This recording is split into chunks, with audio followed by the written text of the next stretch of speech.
The Benjamin Dixon Show is only possible with listener support. Go to www.thebenjamindixonshow.com to register for our blog and join the Progressive Army. And now, ladies and gentlemen, you're now about to witness the truth. It's the Benjamin Dixon Show. Welcome, ladies and gentlemen. Welcome to the Benjamin Dixon Show. We are back live, and I promise you this time, we're going to be consistently live Monday through Thursday, 9 p.m. Eastern Standard Time. You can set your watch to it. Now, granted, we're about 3 minutes late tonight, but all things considered, we're doing a lot better set up where I could broadcast to you on a regular basis. So I definitely have missed you all. Thank you so much. I have to take a moment. Yes, there are a lot of serious things we have to talk about tonight, and you can weigh in on the discussion. 857-600-0518 as always. But before I start, I really have to take a pause and say thank you to all of my patrons who stuck with me through, I would say, how long?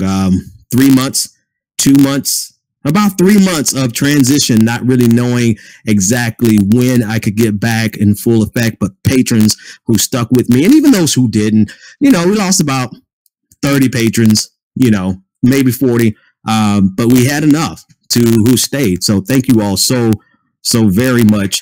We really appreciate it. And always, we want to give you the chance to become a patron. Go to patreon.com/the BPD show. Listen, let's talk about Las Vegas. Pretty horrible situation. And I know that kind of goes without saying. Understatement of the year.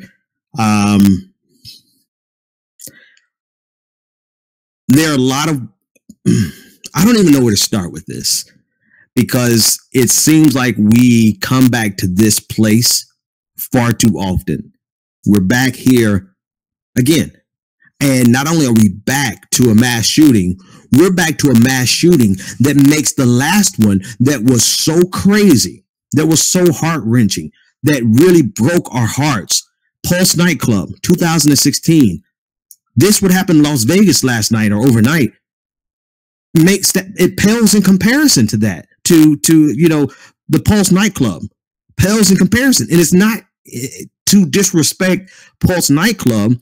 It's not to belittle that tragedy, because up until that point, we had never seen anything like that. Matter of fact, up until that point, last year, 2016, with the Pulse nightclub, that was the biggest mass shooting in modern history. And now with this overnight, we've outdone it. We've outdone that.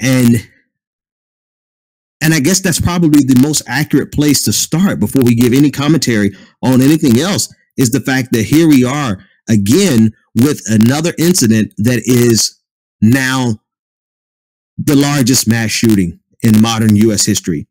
Again, we were just there. We were just there a year ago.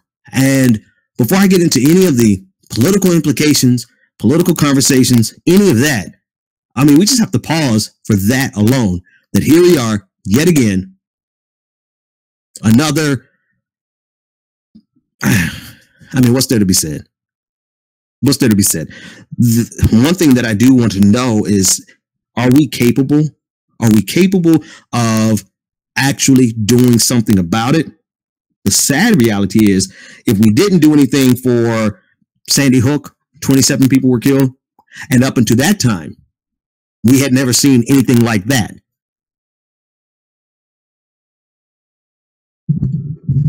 Okay. So up until that point, we had never seen anything like that.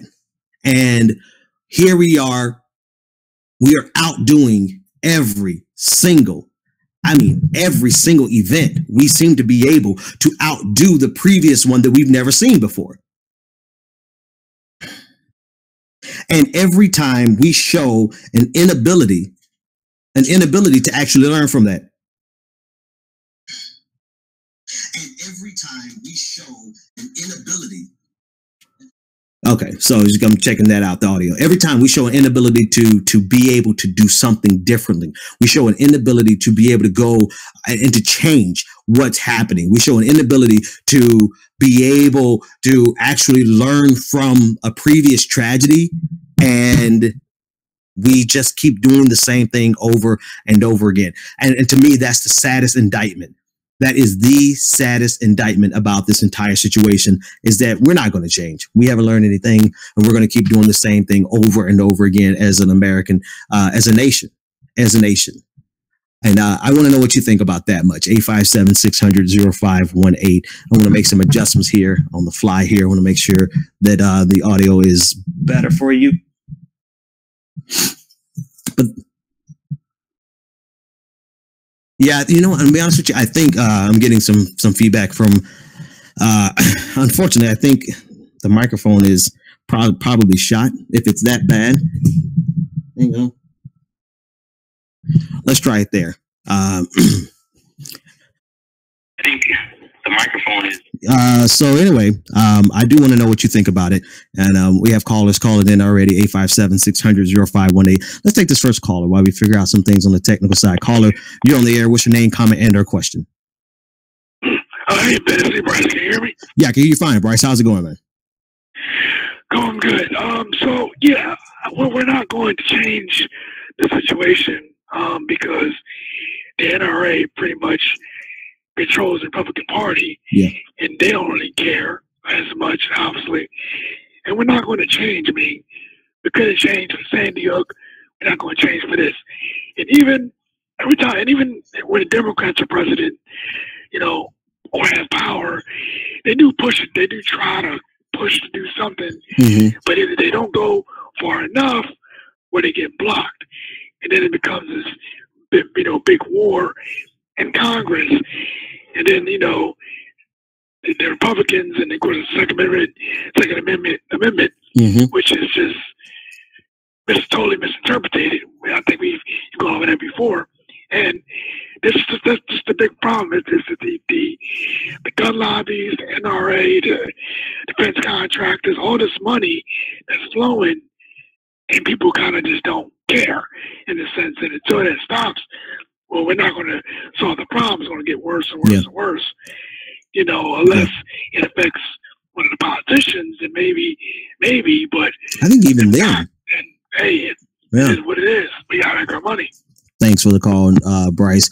I think even then, even when it affects, like, look at Steve Scalise. Isn't he just getting out of the hospital? And chances are he would never.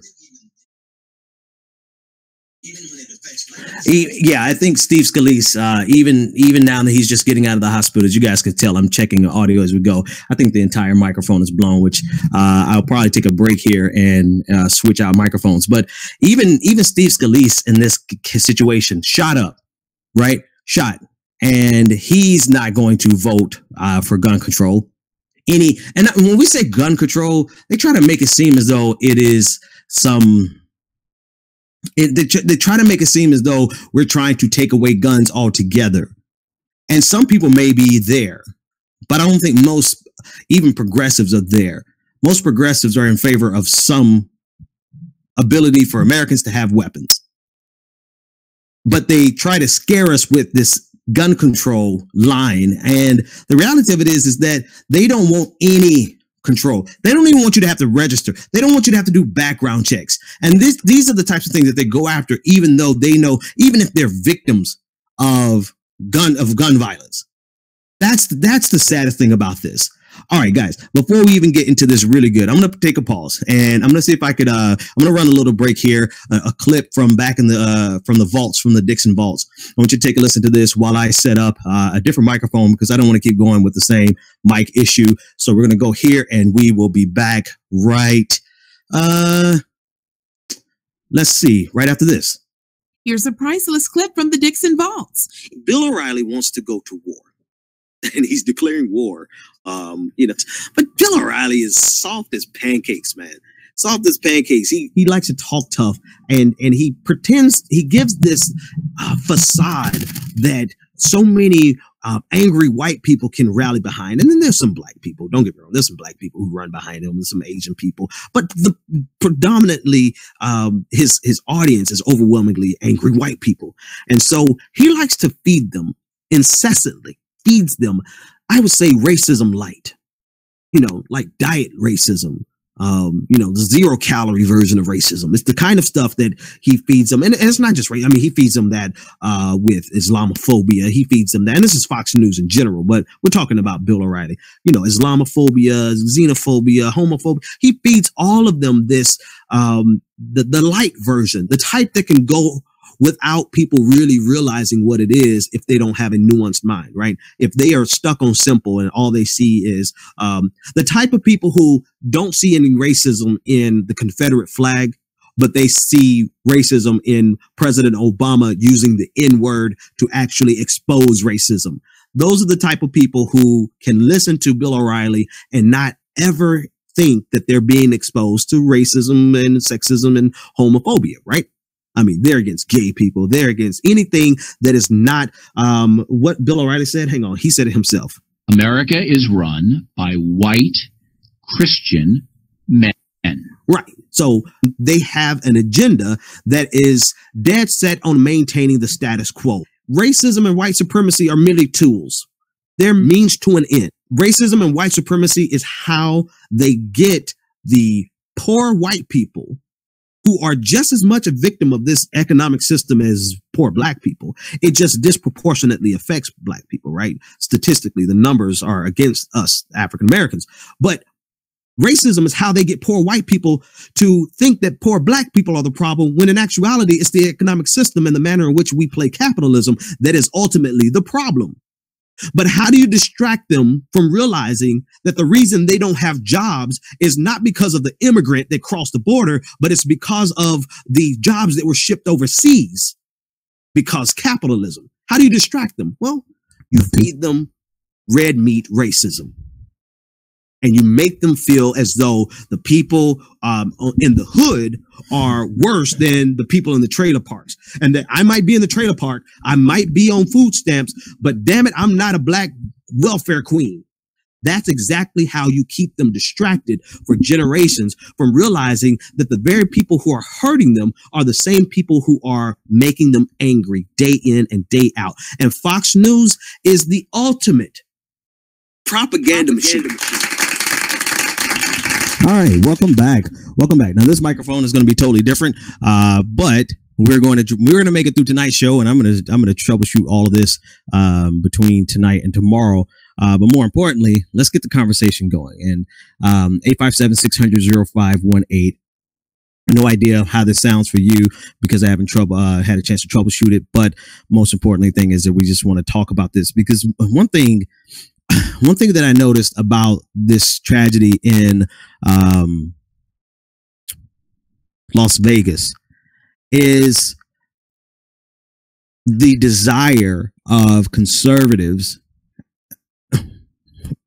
We have to make this political, and I hate to start politically with this, but we have to make it political, because if not, still clipping out, huh? Still clipping out. So it's not the microphone. It's it's something in the system, and I have an idea what it is. So actually, you know, David, here's worthwhile. This is worthwhile to me. This is worthwhile to me because, you know, guys, you know, I love presentation more than anything else. I can't even think straight when shit's not working right. So it's 9:18. I'm going to have this solved by 9:30. We'll see you guys in a few minutes. David, cut the stream, and we'll be back in 13 minutes or 18. What is it? What time is it? 9:19. We're going to be back in 11 minutes and have this figured out. All right. So look for the new link on the live stream, and we'll be right back.